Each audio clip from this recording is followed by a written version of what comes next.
వాళ్ళ మద్దతు ధర లేదు, మిర్చికి మద్దతు ధర లేదు, ధాన్యానికి మద్దతు ధర లేదు, పత్తికి మద్దతు ధర లేదు, కందులకు మద్దతు ధర లేదు. అసలు ప్రభుత్వం ముందుకొచ్చి కొనే పరిస్థితే లేదు. మార్కెట్ వాళ్ళు వచ్చిన సందర్భమే లేదు. ఏంటి అన్యాయం? రైతును ఆదుకోవాలిగా ప్రభుత్వం అన్న తర్వాత. కష్టం ఉన్నప్పుడు, లాభాలు ఉన్నప్పుడు సరే, కష్టం ఉన్నప్పుడు ఆదుకోవాలి కదా. కనీసమైన ప్రయత్నం చేశారా ఈ 9 మాసాల్లో? ఎప్పుడైనా ప్రయత్నం కూడా లేదు. అదేమంటే ఈనాడులో ఆంధ్రజ్యోతిలో ఫ్రంట్ పేజ్ వేసేస్తారు బ్రహ్మాండంగా జరుగుతుందని. జరుగుతుందో లేదు చెప్పండి గుండె మీద చేసుకుని. దుర్మార్గమైన ప్రభుత్వం, రైతు వ్యతిరేక ప్రభుత్వం, రైతు కన్నీరు చూసి కూడా కరగనటువంటి ప్రభుత్వం. దుర్మార్గం ఇది, అనుభవిస్తారు అని చెప్తున్నా ఈ సందర్భంగా.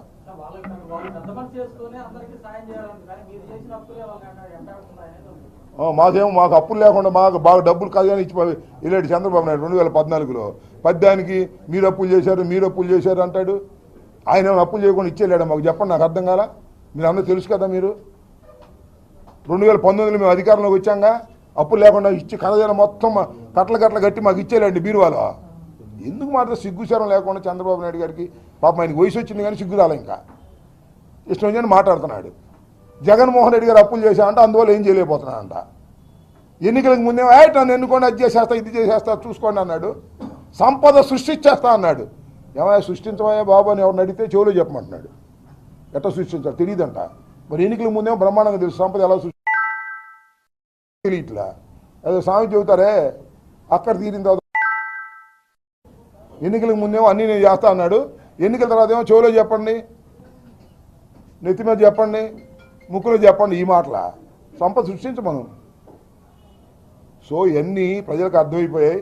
చంద్రబాబు నాయుడు గారు ఎన్నికలకు ముందు అలివి కాని వాగ్దానాలు ఇచ్చి ఎన్నికలు అయిపోయిన తర్వాత జగన్మోహన్ రెడ్డి గారి మీద ఈ పాపాన్ని నెట్టాలనేటువంటి ఒక దుర్బుద్ధితో ప్రయత్నం చేస్తున్నాడు అనే విషయం ప్రజలకు అర్థమైపోయింది. మీరు మమ్మల్ని అడుగుతున్నారు కానీ మీకు అర్థమైపోయింది. ఇది పరిస్థితి.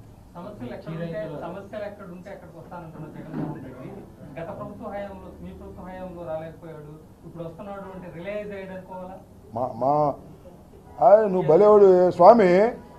సమస్యలు ఎక్కడుంటే అక్కడికి వస్తాననేది, సమస్యలు ఎక్కడుంటే అక్కడికి వచ్చేది ప్రపోజిషన్ ఉన్నప్పుడు, సమస్యలు ఎక్కడుంటే అక్కడ పరిష్కరించేది ముఖ్యమంత్రిగా ఉన్నప్పుడు. ఆయన సమస్యలు ఎక్కడుంటే అక్కడ పరిష్కరించాడు. ఇవాళ ఎక్కడ సమస్యలు ఉంటే అక్కడికి వెళ్తున్నాడు ఉద్యమకారుడుగా. ఆ రోజున ఎక్కడ సమస్యలు ఉంటే అప్పుడు పరిష్కరించే కార్యక్రమం చేశాం. అప్పుడు మేము పవర్లో ఉన్నాం, మా డ్యూటీ ఉంది, మా దగ్గర శక్తి ఉంది, మా దగ్గర అధికారులు ఉన్నారు, మా దగ్గర ఖజానా ఉంది. సాధ్యమైనంత వరకు ఈ సమస్యలు పరిష్కరించాం. ఇలాంటి సందర్భంలోనే నీకు మనవి చేస్తున్నా, ధాన్యం కొన్నావా, పత్తి కొన్నావా, శనగ కొన్నావా, టొబాకో కొన్నావా,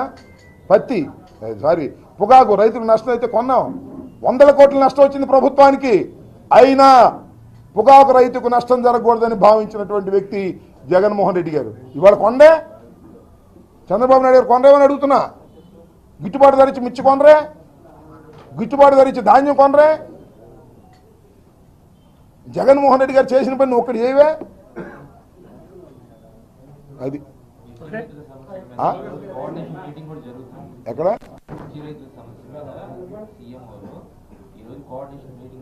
ఇవాళ సీఎంఓ ఆఫీసులో మిర్చి రైతుల మీద కోఆర్డినేషన్ మీటింగ్ జరుగుతుంది ఇవాళ. అంతేనా? జగన్మోహన్ రెడ్డి గారు మిర్చి ఆటకు వస్తాడనగానే వాళ్ళకి ఈ కార్యక్రమం మొదలెట్టారు, తుడుపుడు కార్యక్రమం. రేపు పొద్దున తుడిచే కార్యక్రమం పెడతారు, మంచిదే. కానీ జగన్మోహన్ రెడ్డి గారు వచ్చి పలకరించి వెళ్ళిన తర్వాత అయినా రైతుకు న్యాయం చేస్తే సంతోషం. ఒక కథలకి తీసుకొచ్చాం నువ్వు చెప్పినట్టుగా. సీఎంఓలో ఇవాళ మిర్చి రైతుల గురించి కోఆర్డినేషన్ మీటింగ్ జరుగుతుంది కాబట్టి మన జగన్మోహన్ రెడ్డి గారు రావడానికి ప్రతిఫలం ప్రారంభమైందని అర్థమవుతున్నది.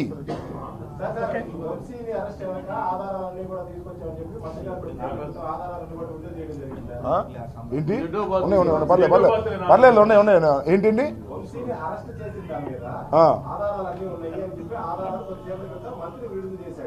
మంత్రి దగ్గర ఆధారాలు ఉన్నాయా? ఆయన మంత్రి ఏమైనా ఇన్వెస్టిగేషన్ ఆఫీసరా అని అడుగుతున్నా. మంత్రి దగ్గర ఆధారాలు ఉంటే మంత్రి దగ్గర కక్ష ఇదే తప్పు చేస్తాను తెలుగుదేశం ప్రభుత్వం నేను మనవి చేస్తున్నా. ఆయన ఎవరైనా అతని పేరేంటి, విజయవాడలో ఉంటాడు, నన్ను అరెస్ట్ చేస్తాను అంటున్నాడు. బుద్ధ వెంకన్న ఆయన పేరేంటి, బుద్ధ వెంకన్న ఆయన నన్ను అరెస్ట్ చేస్తా అంట.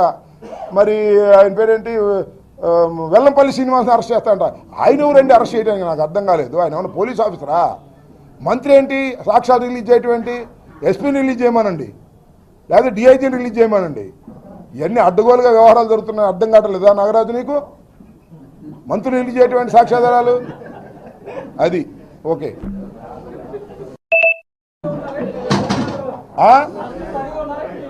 ఏంటి అదేదో స్వామి